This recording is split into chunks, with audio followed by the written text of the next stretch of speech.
Hola, ¿qué tal? Yo soy Iván Carrillo y me da mucho gusto coincidir con ustedes en un nuevo episodio de Reporte Climático, periodismo de soluciones para un mundo en constante cambio. El día de hoy hablaremos de los ríos. Veremos por qué estos cuerpos de agua son clave en la lucha contra el calentamiento global y analizaremos los principales factores que ponen en riesgo a los servicios ecosistémicos que nos proveen. Para ello hemos invitado a Omar Arellano Aguilar, quien es profesor titular de la Escuela Nacional de Ciencias de la Tierra de la Universidad Nacional Autónoma de México. Omar Arellano investiga la contaminación de ríos mexicanos y de qué manera impacta este fenómeno en los ecosistemas y en las poblaciones humanas. Además, busca alternativas para que las industrias contaminen lo menos posible. Acompáñenme a conocerlo y conversar con él luego de nuestro recorrido por la actualidad climática alrededor del planeta.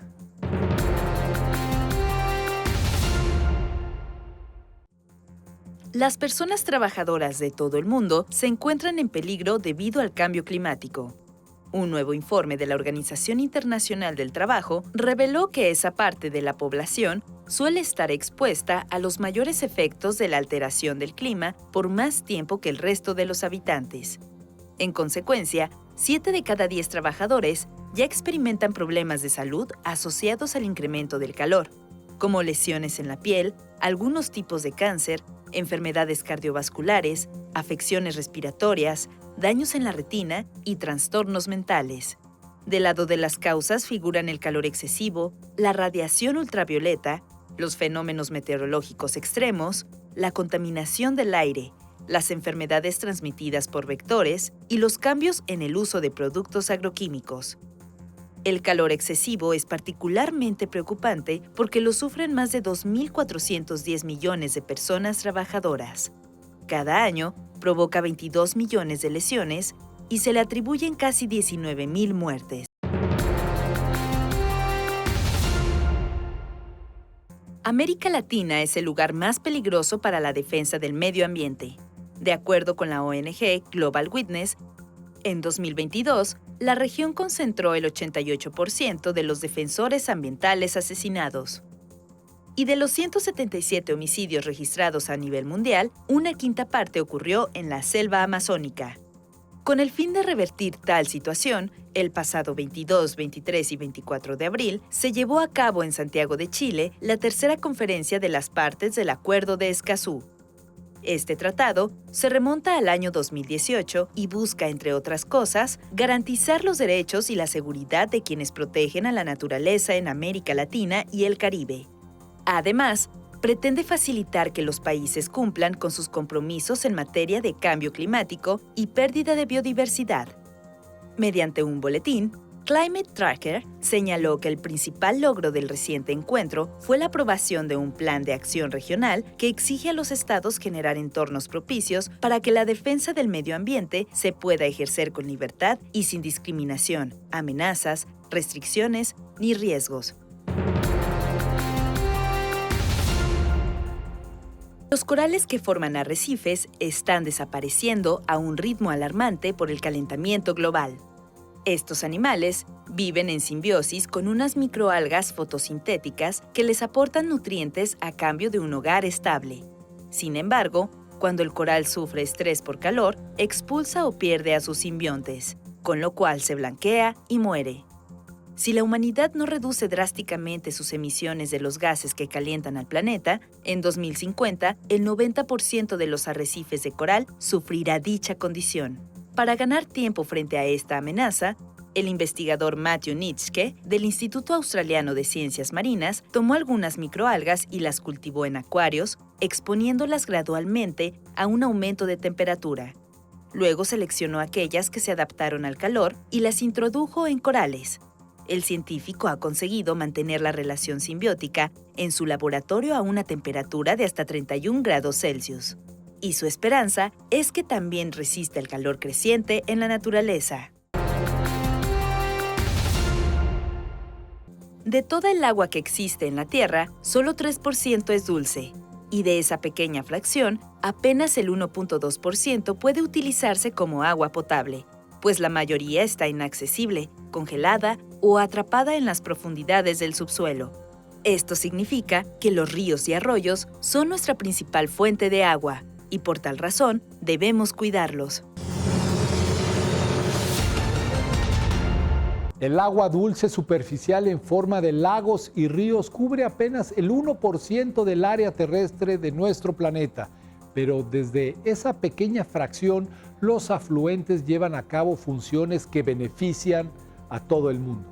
México es uno de los países privilegiados porque la verdad es que tenemos una red hidráulica, es decir, red de ríos, lagunas, lagos, presas, costas, etcétera, muy abundante. Particularmente el eje neovolcánico transversal, el centro del país, cuando se eleva las formaciones volcánicas, generan un gran sistema de drenaje, ¿no? Y esto forma tres importantes cuencas hidrológicas, son la cuenca del Pánuco, la del Balsas y del río Lerma.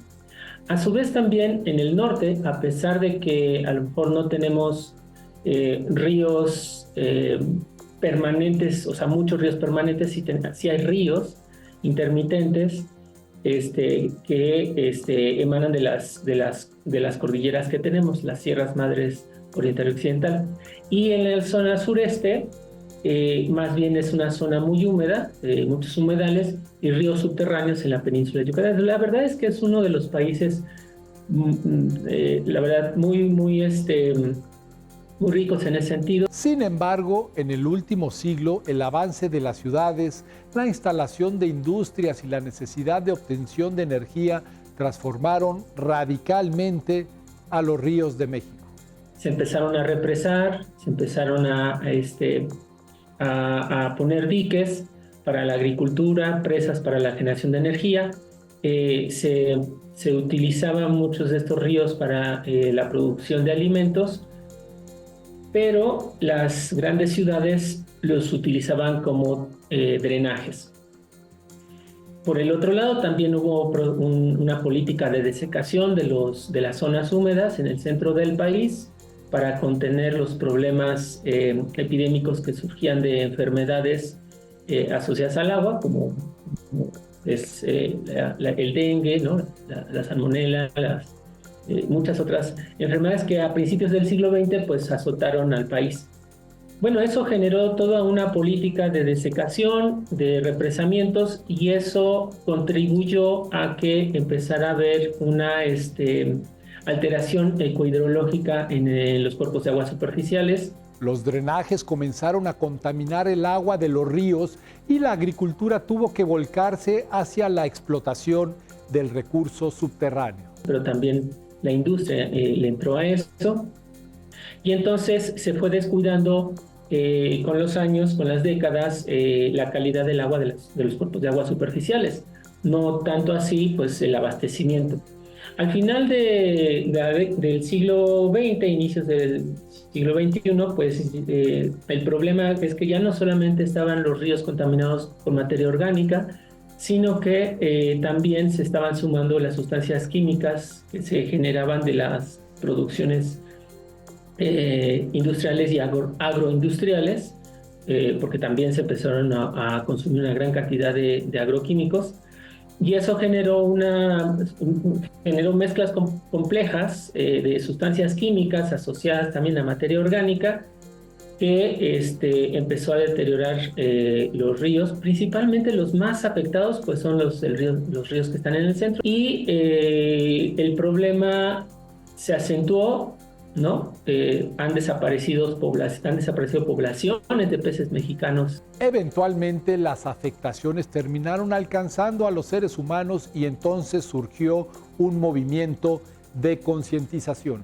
Eso fue en el año 2008, 2010, ¿no? Entre esos años empezó a haber una mayor preocupación y denuncias por parte de las comunidades de estos ríos, y se empezaron a hacer estudios. Desde esos años ya se contabilizaba la presencia de cientos de moléculas químicas, principalmente hidrocarburos, metales pesados como es el cadmio, cromo, plomo, mercurio, zinc, níquel, hidrocarburos aromáticos policíclicos, que son principalmente derivados del petróleo y las gasolinas, benceno y solventes, benceno, tolueno, xileno. También se encontraron compuestos asociados a la agroindustria, insecticidas, principalmente compuestos organofosforados y organoclorados. Fíjate que todavía se encuentran DDTs, se encuentran lindano, endosulfán, paratión, metilparatión. Omar Arellano ha concentrado mucho de su trabajo de investigación en el río Atoyac, que baña 69 municipios de los estados de Puebla y Tlaxcala. Ya mis estudios concretos, lo que nosotros hemos hecho, pues no solamente hemos estudiado los contaminantes criterio que establecen las normas ambientales mexicanas, sino que nos hemos ido a estudiar compuestos que están fuera de estas normas. Por ejemplo, están disruptores hormonales, principalmente ftalatos, nonilfenoles. No, eso viene de la industria textil, particularmente, pero de muchos giros de la industria textil, no solamente de ropa, sino también de otros tipos de textiles y de producciones de plástico, derivados de plástico. También hay estudios muy recientes donde ya, no míos, pero sí de otros colegas, donde encuentran fármacos, principalmente antibióticos y microplásticos. Estos materiales miden menos de 5 milímetros y son de especial preocupación porque pueden incorporarse a las redes alimentarias. Porque en un principio pues solamente observábamos la contaminación de los cuerpos de agua superficiales. Muchas de las instituciones, especialmente con agua, lo que hacían era intubar estos ríos, drenarlos, sacarles los sedimentos para facilitar el flujo. Sin embargo, el problema es que estos contaminantes se van percolando y entonces se hacen plumas de contaminación hacia el subsuelo, contaminando los mantos freáticos y contaminando los pozos de agua de los cuales nos estamos abasteciendo. Por el otro lado, muchos de estos contaminantes tienen una dinámica bien interesante porque algunos de ellos se quedan en los sedimentos, otros en la columna de agua, pero muchos también se volatilizan. Entonces, alrededor de estas zonas, nosotros precisamente el año pasado estuvimos midiendo contaminantes en el aire cercano a estos ríos, y ahí encontramos compuestos orgánicos volátiles como el benceno, el tolueno, xileno, cloro de vinilo, una serie de moléculas en las cuales la gente puede estar expuesta de manera directa a través del aire. Toda la población humana está expuesta de una u otra forma a esa contaminación, pero quienes viven cerca de los ríos enfrentan los peores riesgos. Pero son las poblaciones que viven cerca de estos ríos los que nosotros hemos podido constatar que están más expuestos a estos contaminantes y ya presentan problemas de salud. Algunos de estos problemas de salud, los más destacados o los más preocupantes, es la insuficiencia renal en niños y la leucemia aguda en niños también. En general estamos observando que los daños se están presentando en los niños, en los menores de edad, y son problemas crónicos que cuando llegan a la edad de adolescentes o adultos jóvenes, ya hay problemas de salud irreversibles, como es el daño renal. Entonces, también estamos tratando de sensibilizar a las instituciones de salud de que este es un problema mucho más amplio que solamente la calidad del agua.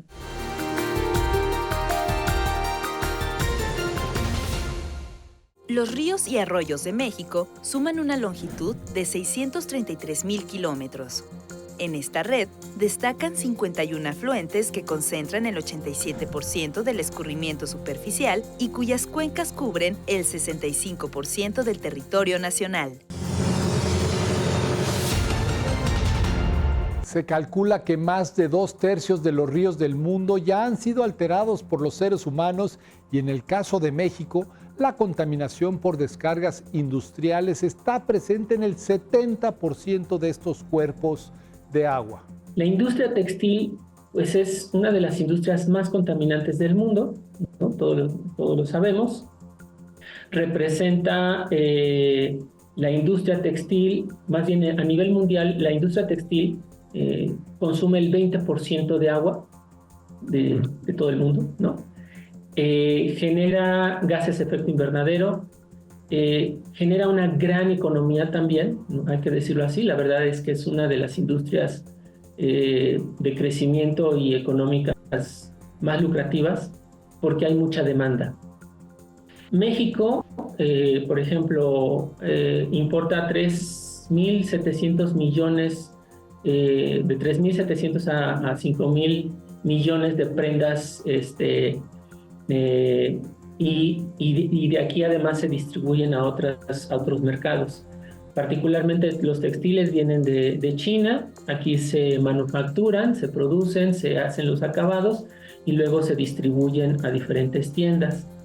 La industria textil no solamente son las prendas que nosotros usamos, también, por ejemplo, todos los textiles que se utilizan para los muebles, para los muebles de casa, los muebles de autos. La magnitud de su impacto radica en que la producción textil industrial demanda cantidades enormes de agua y esta va a parar sin tratamiento a los ríos. Por ejemplo, para la producción de mezclilla, más que la producción, sino para el acabado y el terminado de un pantalón de mezclilla, se utiliza cloroformo, cloro de metileno, tolueno, aminas, permanganato de potasio, cloro, sosa cáustica, ácido acético, bisulfito, hexametosulfatos, arenas y sales. Pues todos estos compuestos, por ejemplo, no están regulados en una norma ambiental. Ajá. Escapan de las normas ambientales. Ninguna norma ambiental mexicana atiende estos contaminantes. El problema ha alcanzado niveles trágicos. Al río Atoyac, por ejemplo, se le clasifica como fuertemente contaminado y en la actualidad es incapaz de sostener vida. Es un río prácticamente muerto en términos de que no hay biodiversidad acuática. O sea, hay todavía vegetación asociada a ella, pero no hay ni siquiera insectos acuáticos que vivan en este río. Bueno, ahí tenían, o sea, los reportes de la gente de la localidad, pues además de que había peces de los cuales se alimentaban, una diversidad de peces, anfibios, todo tipo de ranas, también decían que había nutrias. La verdad es que pues eso nosotros ya nunca lo vimos. Y son ríos y es un río que pues prácticamente pues es un drenaje. Por fortuna existen ejemplos de ríos de Estados Unidos y Europa que se han recuperado de los escenarios más dramáticos. Estaban en las mismas condiciones que los que tenemos aquí en la década de los 60, 70 y actualmente son ríos que ya tienen vida y están vivos. Bueno, primero que nada, fue un interés para recuperar la vida alrededor de estos ríos, frenando las descargas, teniendo una mayor amplitud de normas que controlaban los contaminantes, promovieron el reciclado del agua, expulsaron a las empresas que son más contaminantes. Me han dicho que, por ejemplo, en España ya hay 700 empresas que han demolido para poder recuperar los flujos de agua. Porque una cosa que tienen los ríos es que en el momento en que se les permite recuperar el flujo de agua, el mismo sistema tiende a eliminar contaminantes. Se llama procesos de atenuación natural. Lo que necesitamos es frenar los contaminantes y permitir que fluya el agua. Eso es una de las políticas que se están que llevan ya varias décadas allá, también en Estados Unidos, y que aquí pues no ha llegado porque desafortunadamente yo siento que hay una